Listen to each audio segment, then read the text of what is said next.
dan hidup yang baru. Darahmu menyucikan, pulihkan hatiku. Ku nyatakan Kaulah segalanya. Engkaulah sumber pengharapan. Amin. Angkat pujian ini dengan sungguh-sungguh penyembuh. Kami aminkan pujian ini. Amin. Jiwaku pun berserah hanya kepadamu, Yesus. Kaulah segalanya. Karena salibmu, amin. Karena salibmu aku hidup, Tuhan. Karena salibmu kami sudah dimenangkan. Engkau yang berkuasa, sanggup untuk melakukan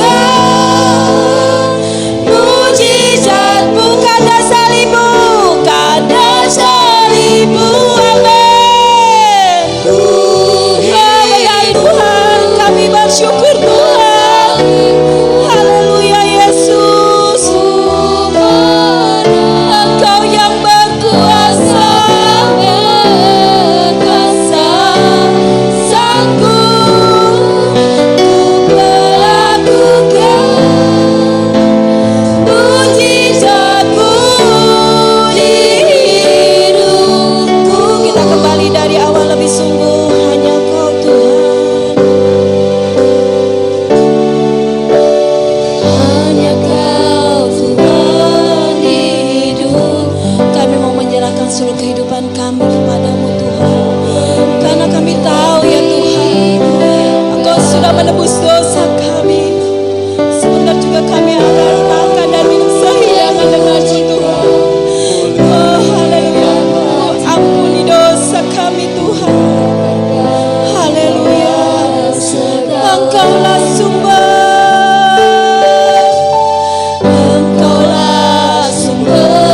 pengharapan. Angkat tanganmu, inilah doa kita pagi hari ini. Inilah pernyataan dari hati kita. Amin. Benar Yesus. Jiwaku pun berserah hanya kepadamu, Yesus. Kaulah segala. Karena salibmu Tuhan kami hidup Tuhan. Amin. Karena salibmu ku hidup. Karena salibmu ku menang. Engkau yang berkuasa, sanggup untuk melakukan mujizatmu. Karena salibmu, amin. Haleluya.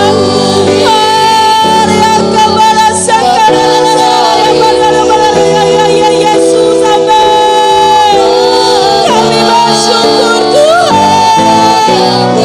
Engkau yang berkuasa Tuhan. Engkaulah sanggup mengadakan mujizat-Mu Tuhan. Oh haleluya. Karena salibmu Tuhan, saya serahkan kepada hamba-Nya. Amin. Haleluya.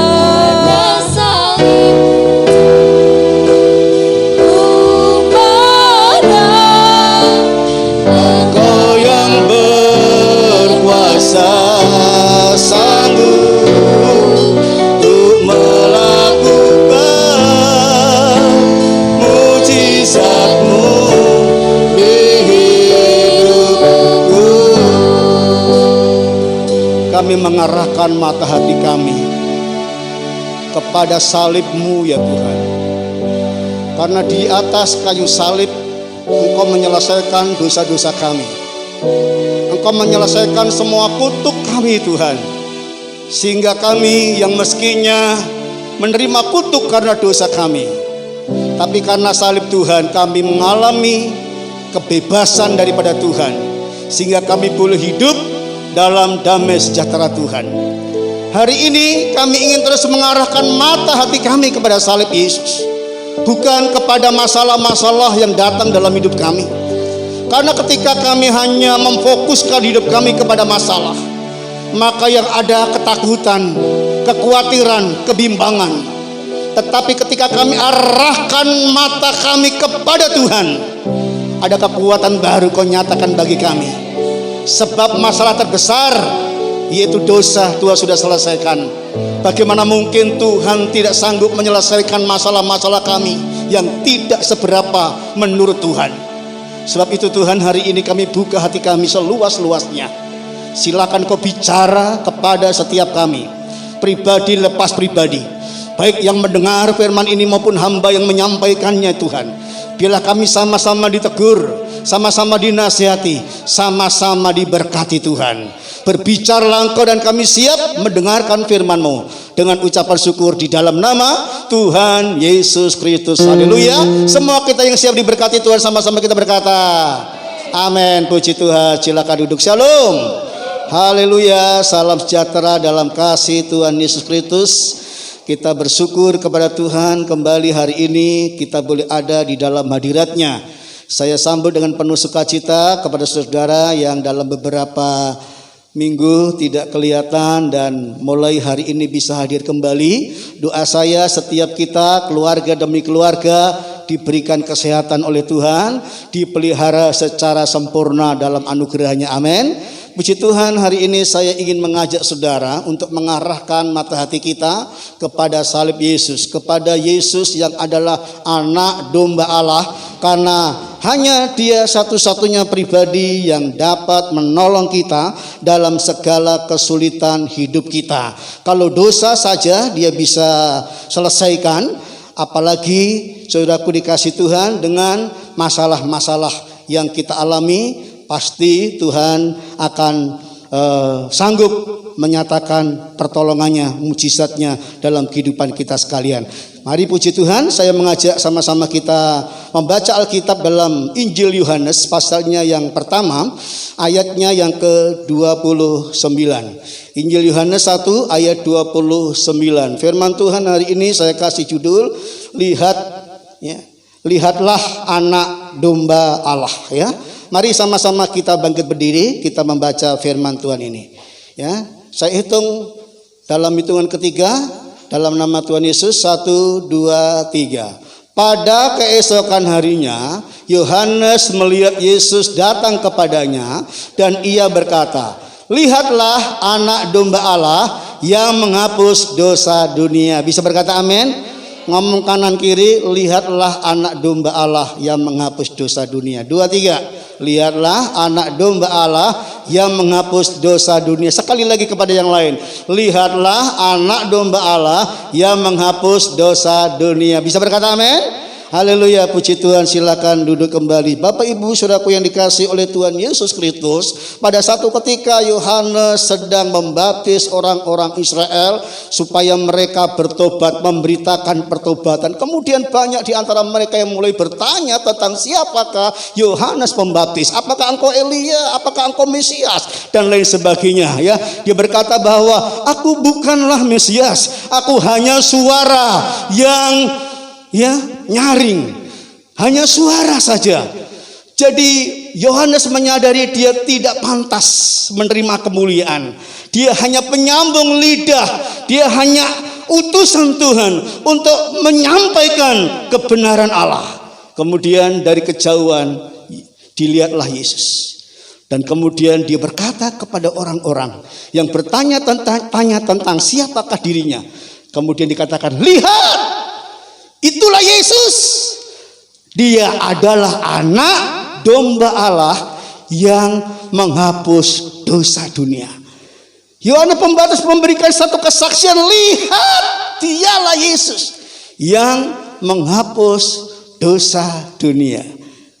Hal yang sama hari ini saya sebagai suara, ya, yang saudaraku berbunyi, ya saudaraku, karena saya tidak ada apa-apanya, saya ingin juga mengarahkan saudara, mengajak Bapak Ibu, saudaraku dikasih Tuhan, lihatlah Yesus, anak domba Allah yang telah menyelesaikan dosa saudara, yang telah menghapus segala kesalahan saudara. Betapapun besarnya dosa-dosa yang kita miliki, ya, sekalipun merah seperti kirmisi, Tuhan sanggup mengubah menjadi putih seperti salju. Sekalipun merah seperti kain kesumba, Tuhan bisa mengubah putih menjadi bulu domba. Yang bisa menyelesaikan persoalan manusia sepanjang zaman, persoalan terbesar yaitu dosa, hanyalah Tuhan Yesus Kristus. Sebab itu rasul-rasul berkata dalam Kisah Rasul 4:12, katakan bahwa tidak ada seorang pun di bawah kolong langit ini yang kepadanya kita beroleh keselamatan kecuali di dalam Dia Yesus Kristus. Nah, saudaraku dikasih Tuhan, dosa adalah masalah terbesar di sepanjang zaman yang tidak bisa atau terus dicari-cari oleh banyak orang, ya. Penyelesaiannya bagaimana? Karena dosa inilah yang membuat kita menderita. Dosa inilah yang membuat kita sengsara. Dosa inilah yang membuat kita, saudaraku, tidak mengalami janji-janji Tuhan. Dosa inilah yang membuat, saudaraku dikasih Tuhan, kita jauh dari persekutuan dengan Tuhan.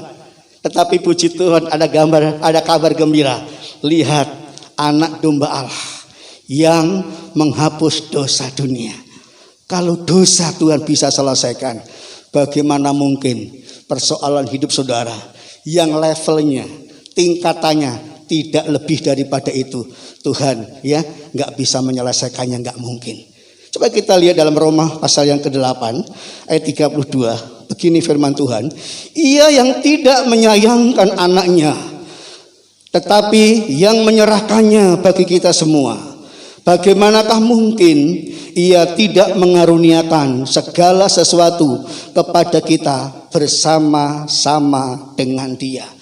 Jadi saudaraku dikasih Tuhan, kalau anaknya yang tunggal, yang sangat Ia kasih, Allah tidak menyayangkannya, memberikan kepada dunia, supaya barang siapa percaya kepadanya beroleh hidup yang kekal, ya.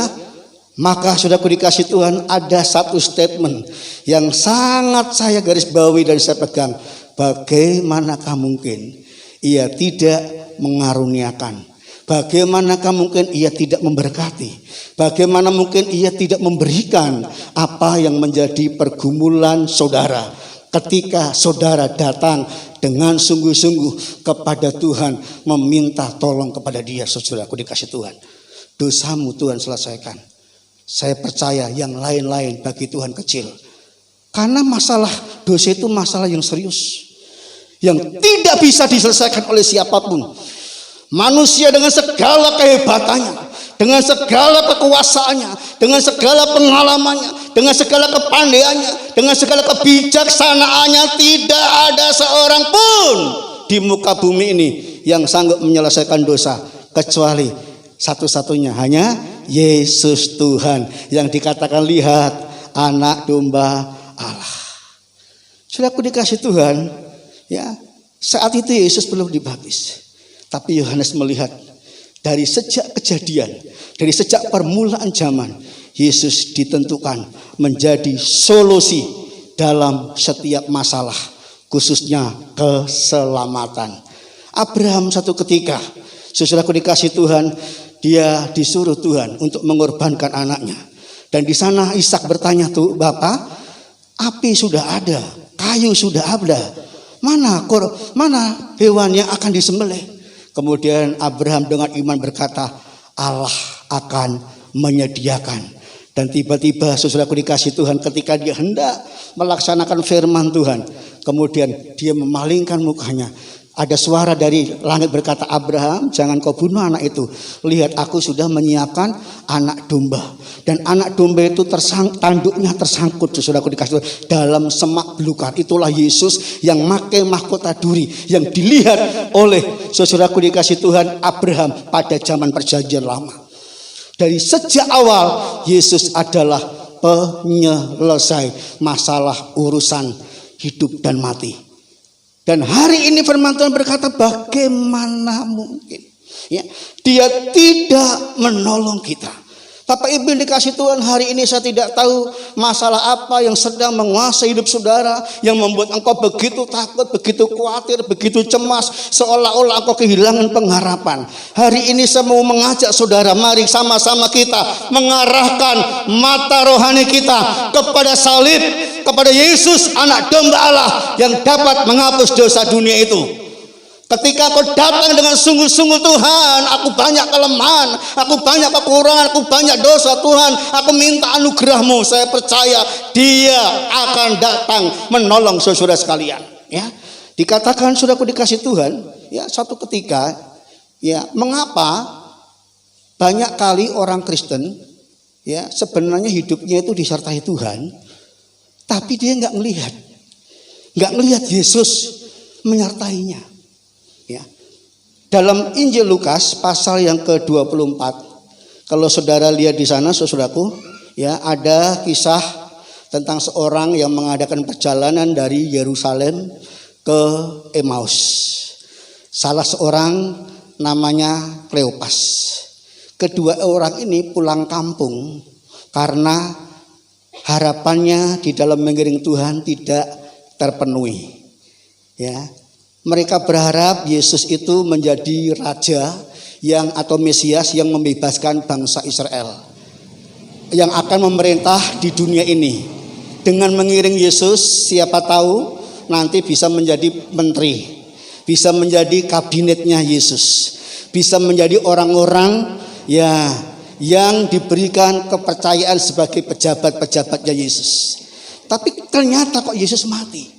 Ini membuat dia kecewa. Dia nggak tahu bahwa misi Yesus bukan untuk membangun kerajaan Allah di dunia ini, saudaraku, tetapi dia ingin, saudaraku dikasih Tuhan, menyelamatkan manusia. Ya, ingin membawa kita untuk masuk ke dalam surga, saudaraku dikasih Tuhan. Maka ketika mati dia kecewa. Singkat cerita mereka berjalan, dan Alkitab berkata dalam Lukas 24, mereka mengadakan perjalanan sejauh 7 mil, kira-kira 3,5 kilo. Ya. Nah, mereka saudaraku mengadakan perjalanan setelah mendengar kesaksian dari perempuan-perempuan bahwa Yesus bangkit. Dan mereka dirundung duka yang mendalam, dirundung kedukaan yang mendalam. Karena apa? Mereka merasa bahwa apa yang menjadi harapannya telah pupus. Dia berjalan, dan Alkitab berkata tiba-tiba Yesus datang menampakkan diri kepada mereka. Mulailah mereka terlibat di dalam perbincangan yang cukup panjang, ya. Dan kemudian saudaraku dikasih Tuhan, selama perjalanan mereka nggak mengenali Yesus yang sedang menyertai dalam perjalanannya. Mereka murid berarti orang Kristen, berarti percaya kepada Yesus. Saya mau katakan kepada saudara dan saya bahwa seringkali sekalipun kita mengakui kita orang Kristen, kita pengikut Yesus, tapi di saat kita punya banyak masalah, kita nggak pernah tahu Yesus hadir di dalam hidup kita. Kenapa? Karena yang kita lihat hanyalah masalah. Kita salah fokus. Ya, kita tidak melihat keberadaan Yesus. Ya, makanya yang ada apa? Yang khawatir tambah khawatir, yang takut tambah takut, yang kecewa tambah kecewa, yang bimbang tambah bimbang, ya, yang pengen mati tambah pengen mati. Saudaraku dikasih Tuhan. Mengapa? Karena dia mau berjalan dengan kekuatannya sendiri, mau berjalan dengan kemampuannya sendiri. Nah, saudaraku dikasih Tuhan, kenapa mereka nggak bisa melihat keberadaan Yesus yang saat itu sedang berjalan bersama dengan mereka? Coba kita lihat dalam Lukas 24 ayatnya yang ke-16 dan ayat 25. Ada dua hal yang membuat mereka tidak bisa mengenali Yesus, yang membuat mereka tidak bisa tahu bahwa ketika mereka sedang sedih, sesungguhnya Yesus itu ada bersama dengan mereka dan siap menolong mereka. Tapi karena mereka nggak tahu, jadi mereka terus hidup di dalam ketakutan, kebimbangan. Saya baca Lukas pasal 24 ayatnya yang ke-16 demikian. Tetapi ada sesuatu yang menghalangi mata mereka, sehingga mereka tidak dapat mengenal Dia. Yesus berjalan di sampingnya. Kadang kita nyanyi kanan kiriku ada Tuhan, tapi nggak melihat keberadaan Tuhan. Nyanyinya pinter, tapi kenyataannya kita nggak melibatkan Tuhan. Seperti murid-murid yang sedang di dalam pantai atau laut, saudaraku dikasih Tuhan. Ya, mereka berteriak Tuhan, ya, tolong kami hampir mati. Sementara Yesus dibiarkan ada di buritan, tidak melakukan apa-apa. Mereka mengandalkan kekuatannya, pengalamannya sebagai nelayan-nelayan ulung sebelumnya. Nah, Bapak Ibu dikasih Tuhan, hal yang pertama yang membuat banyak orang Kristen tidak mampu mengalami kuasa Tuhan, tidak mampu mengenali siapa Yesus dalam hidupnya adalah dikatakan karena ada yang menghalangi mata mereka. Bicara menghalangi itu nggak perlu masalah besar. Kalau boleh saya tanya, ini amplop besar nggak saudara? Ya, katakan sedang lah ya, karena ada yang lebih kecil ada yang besar ya. Tapi kalau amplop ini saya taruh di mata saya nggak bisa melihat saudara yang banyak begini saudara. Kenapa? Amplop ini menutupi mata saya. Kadang-kadang masalah hidup kita begitu dekat dengan hidup kita sampai menutupi keberadaan Allah yang sedang menyertai saudara dan ingin menyatakan mujizatnya dalam hidup saudara. Kenapa? Kita terlalu fokus dengan masalah hidup kita. Kita terlalu fokus dengan kegalauan kita. Kita terlalu fokus dengan kesusahan kita. Bahkan mulai menikmati saudaraku ya. Nah, mulai melo saudara ya. Ditambah nyanyi dengan mengalun-alun. Pulangkan saja. Begitu saudara ya. Tambah gak karu-karuan saudara. Yang sedih makin tambah sedih. Ayo saudara, coba jauhkan sedikit masalah hidup saudara. Saudara akan mulai melihat ada Yesus di samping saudara. Dan Yesus lebih besar daripada masalah saudara. Amin. Jangan cuma ternyanyi ya. Allahku luar biasa. Allahku luar biasa. Allahku luar biasa. Masalahku tidak luar biasa. Ya, nyanyiannya hebat. Kenyataannya bagaimana? Ini koreksi buat kita semua. Saudara dan saya sama-sama dikoreksi Tuhan. Saudara belajar, saya belajar.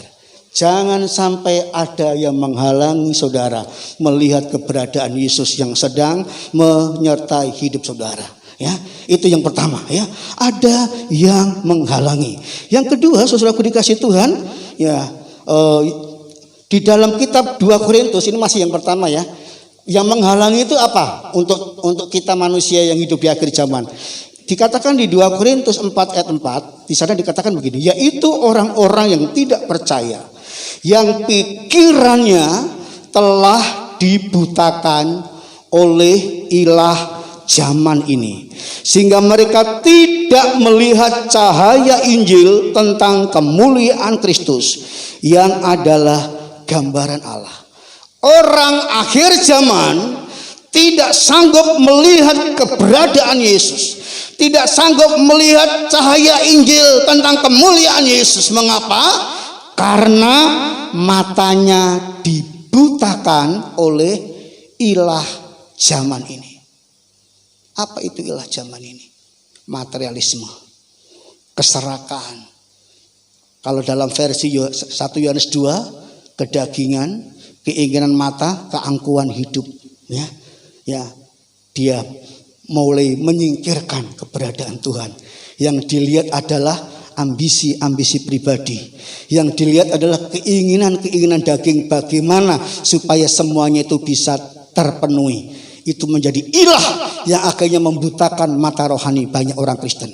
Saya berharap kita semua yang hadir di tempat ini, baik saudara maupun saya sebagai hamba Tuhan, sama-sama kita minta supaya selubung itu dibukakan oleh Tuhan.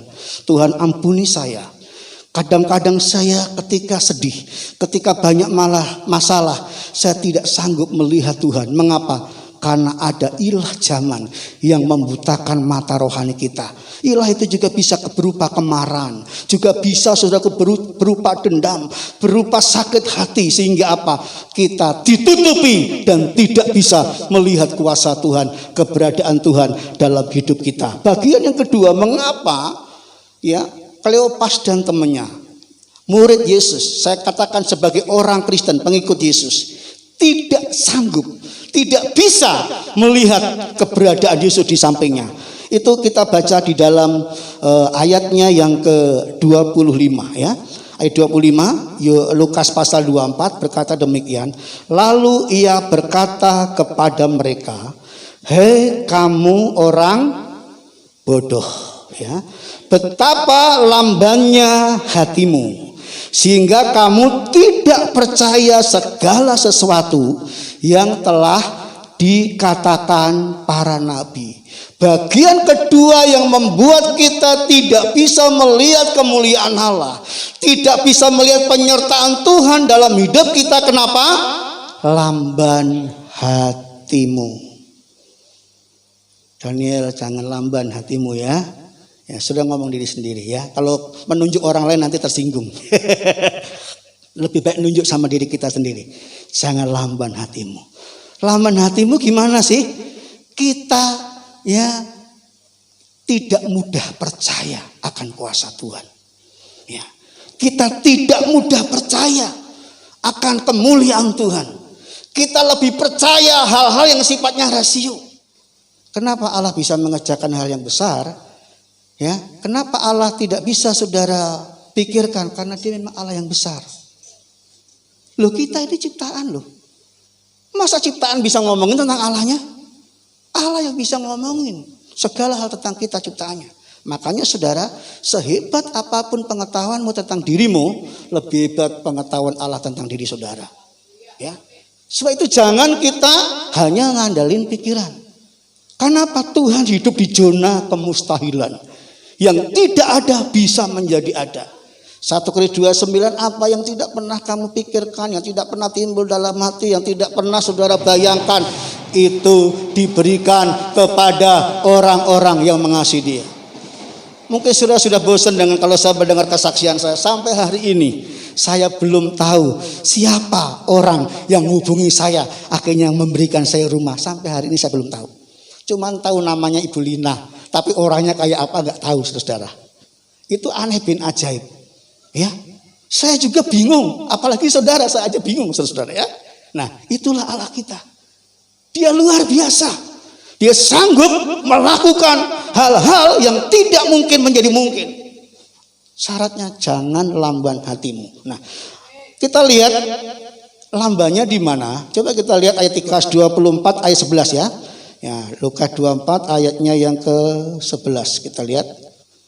Oke, tetapi bagi mereka perkataan-perkataan itu seakan-akan omong kosong.